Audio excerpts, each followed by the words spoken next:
साथियों नमस्कार, स्वागत है आपका बदलाव चैनल के प्लेटफॉर्म पे। साथियों, गन्ने की खेती की सीरीज़ में आज दूसरा वीडियो लेकर के आपके बीच में है।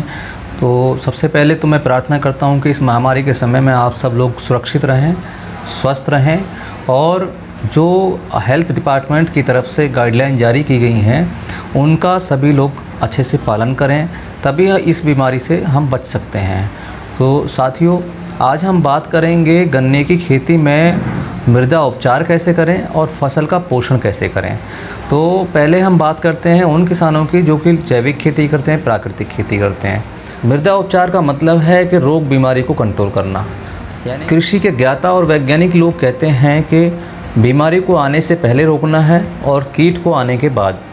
तो इसके लिए हमको बीज उपचारित करना पड़ेगा, जो मैंने पिछले वीडियो में आपको अच्छे से समझा दिया, और मृदा उपचारित करना पड़ेगा। तो मृदा उपचारित करने के लिए हमें जो है बायो पेस्टिसाइड उनका सहारा लेना पड़ेगा। जैसा आप जानते हैं कि गन्ने की फसल में अनेक प्रकार के रोग आते हैं। गन्ने का जो लाल सड़न है वो आपने देखा होगा, बोरियों में लाल रंग की धारियाँ बन जाती हैं और उनमें सिरके जैसी बदबू आती है। इसके जो लक्षण हैं, जब पौधा बड़ा हो जाता है तो पत्तियों पर, जैसे हमने पान खा के थूक दिया इस तरीके से पीक जैसा पत्तियाँ धब्बे दिखाई देते हैं और इससे ग्रोथ गन्ने की रुक जाती है। दूसरा जो है विल्ट की समस्या आती है। विल्ट में क्या होता है कि लाल धारी की बजाय उसमें ब्राउन कलर की धब्बे बन जाते हैं, मतलब धारियाँ बन जाती हैं, और जब हम गन्ने को तोड़ते हैं तो बीच से टूटता है, किनारे से, नोड से नहीं टूटता है। इसमें भी बढ़वार रुक जाती है। इसके अलावा इसमें ग्रासी सूट डिजीज़ यानी झुंड वाली जो बीमारी है वो आती है। वो एक जीव होता है माइकोप्लाज्मा, उसके कारण से आती है। और इसी में ही आपको झुंड में जो है कंडवा दिखाई दे जाएगा। उसमें कुछ पतली बारीक पत्ती निकलती है और वो ब्लैकिश कलर की हो जाती है। उसमें कंडवा की जो फंगस है उसमें ऊ स्पोर काले रंग के रूप में दिखाई देते हैं। और अभी 2-3 सालों से एक बहुत बड़ी समस्या आने लगी है गन्ने के खेतों में, पोखा बोइंग की डिजीज़ की। ऊपर की जो किनारी की पत्ती होती है वो इमट जाती है, वो ऐंठ जाती है। और अगोला सड़न, बरसात के मौसम में अगोला सड़न की समस्या आती है। ये जो मैंने आपको सारी बीमारियां बताई, इनको कंट्रोल करने के लिए हमको ज़मीन के अंदर मित्र जीव की संख्या बढ़ानी पड़ेगी, जो कि ट्राइकोडर्मा विरिडी या हर्जेनियम जो भी आपके पास उपलब्ध है वो 2 से 4 किलो पर एकड़ का ले सकते हैं, जितना बीमारी है उसके हिसाब से। और यदि आपका सूडोमोनास है वो 2 से 4 किलो ले सकते हैं। दोनों को मिला लीजिए गोबर की खाद, सड़ी हुई खाद में या मिट्टी में, और खेत की तैयारी करते समय डाल दीजिए।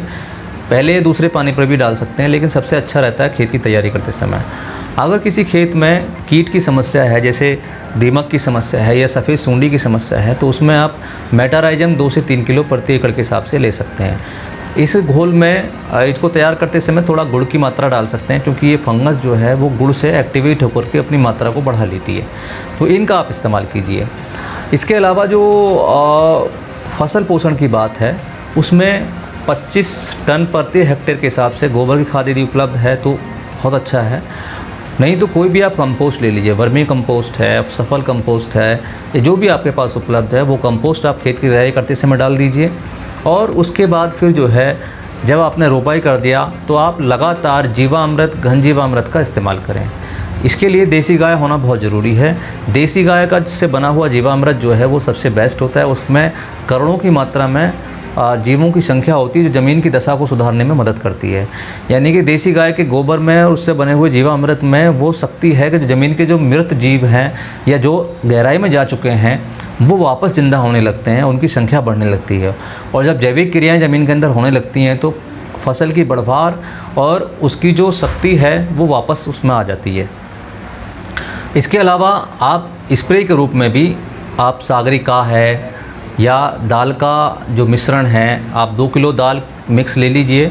उसको आज शाम को भिगो दिया, अगले दिन जो है उसको गल जाएगी वो, और मिक्सी करके उसका अर्क निकाल के उसमें डिकम्पोजर या पूसा वाले कैप्सूल का पूसा वाले कैप्सूल का घोल मिला करके आप स्प्रे कर सकते हैं।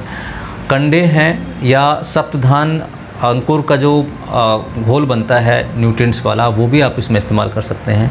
यानी कि जो जैविक तरीके से आप इसको पोषण दे सकते हैं उस तरीके से हम इसको पोषण दें। इसके अलावा मार्केट में NPK कंसोर्टिया है, उनको आप दीजिए।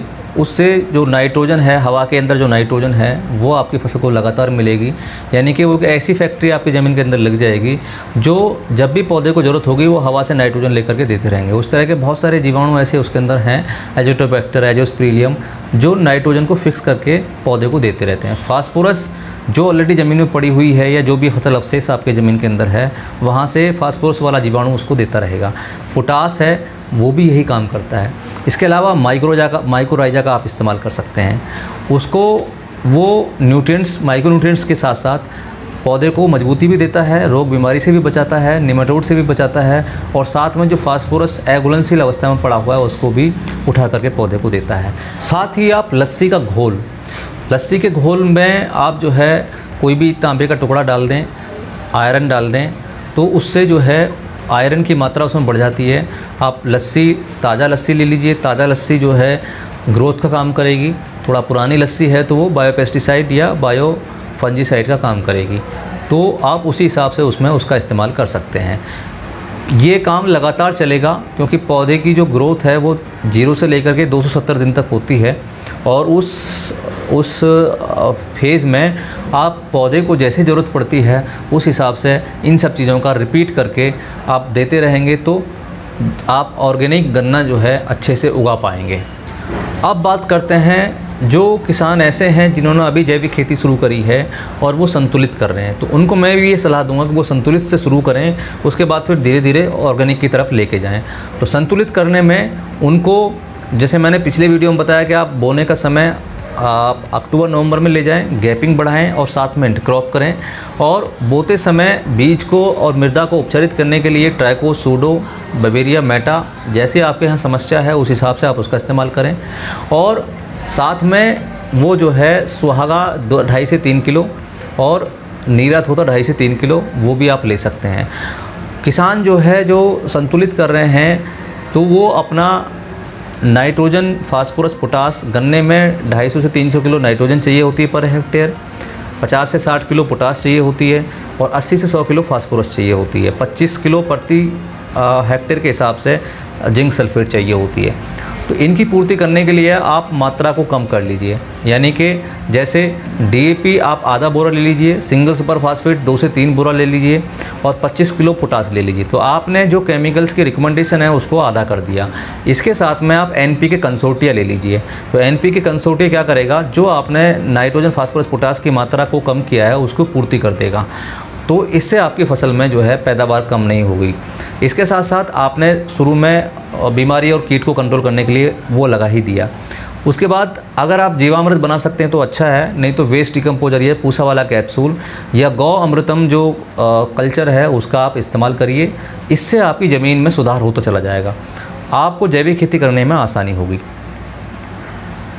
ऊपर से यदि फसल को पोषण देना है तो आप बाज़ार में वाटर सोल्यूबल फर्टिलाइजर्स आते हैं, जैसे 19-19-19 NPK, 20-20-20 NPK, 052-34, 0050। ये आपको NPK क्रपको या इफ़को सेंटर से या प्राइवेट कंपनीज़ के किसी भी स्टोर से मिल जाएंगे, आप उनका इस्तेमाल करें। दूसरा, यूरिया जो मैंने बताया, केमिकल खेती वाले या संतुलित वाले जो करते हैं 250 से 300 किलो पर हेक्टेयर, आप उसकी जो डोज है वो कम कर दीजिए। हर बार 30 से 35 किलो लें, और साथ में माइक्रोन्यूट्रिएंट्स का मिक्सचर ले लें, या मार्केट में अलग अलग भी ये तत्व आते हैं, जैसे जिंक है, आयरन है, मैग्नीज है, कॉपर है, बोरान है, उनको भी आप बहुत सस्ते मिलते हैं, आप 2-2 किलो की पैकिंग में आते हैं। उनको हर बार यूरिया के साथ मिलाकर डालेंगे तो आपकी फसल में न्यूट्रिएंट्स की कमी भी नहीं रहने की है, और आप जहर जो है वो भी नहीं डाल पा रहे हैं ज़्यादा। तो इससे जो है आपका जो फसल पोषण है वो प्रॉपर तरीके से आप गन्ने की फसल को मिलता रहेगा। और जो कीट की बात है वो हम अगले वीडियो में बात करेंगे कि कीट को हम कैसे कंट्रोल कर सकते हैं। इसमें हमने बात की कि हमने मृदा उपचार कैसे करना है और फसल को पोषण कैसे देना है। तो जो ऑर्गेनिक करना चाहते हैं वो ऑर्गेनिक तरीके से करें, और जिनको संतुलित करना है वो संतुलित करें। कोशिश करें कि जो बहुत ज़्यादा हाईली पेस्टिसाइड्स हैं, चाहे वो फंजीसाइड हैं, चाहे वो और दूसरे इंसेक्टिसाइड हैं, उनका इस्तेमाल ना करें। ज़मीन को हमको समृद्ध करना, ये हमारा मेन मुख्य उद्देश्य होना चाहिए।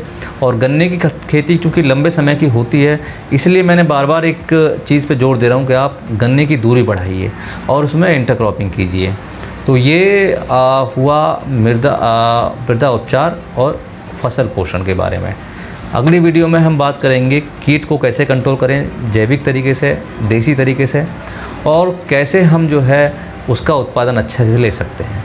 तो साथियों, आज की वीडियो के बारे में कोई भी कमेंट्स है तो आप कमेंट बॉक्स में लिखिए, और चैनल को सब्सक्राइब करके लाइक और शेयर करना ना भूलें। आप बाकी साथियों तक भी इन जानकारियों को पहुंचाएं। तो इन्हीं शब्दों के साथ में मैं अपनी वाणी को विराम देता हूं और आपकी अच्छे स्वास्थ्य की कामना करते हुए आपसे विदा लेता हूं। सभी को नमस्कार, और आप स्वस्थ रहें, सुरक्षित रहें। बहुत बहुत धन्यवाद वीडियो को देखने के लिए। नमस्कार।